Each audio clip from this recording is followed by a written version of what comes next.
This is the Vasa. Launched in 1628, it is the oldest surviving ship in the world. Gustav Adolf II, the Swedish king who commissioned it, spared no expense. It ended up costing almost 5% of the entire Swedish national income. Construction lasted over 2 years, and just a few months before the Vasa's launch, it was subjected to a routine stability test.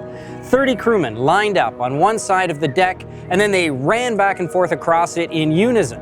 But after just 3 iterations, the admiral overseeing the test called it off because it seemed the Vasa was about to capsize. Naturally, the ship was redesigned and retested before being put into service. Didn't happen.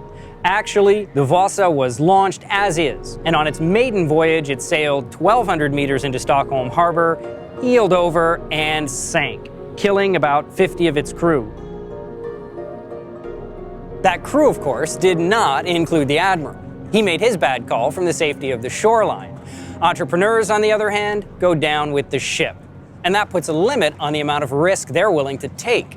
It also limits the amount of damage they can do if they're completely clueless.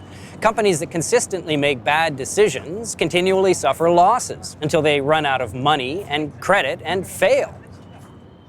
And when decision makers don't pay for their mistakes, they have less incentive to make well-informed decisions.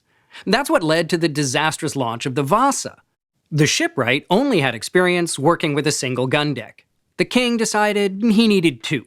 His Majesty also called for more and heavier cannons and masses of elaborate oak carvings, all of which made the ship less stable by raising its center of gravity. Which raises an important question. Was it really wise of the king to substitute his preferences for the judgment of the shipwright?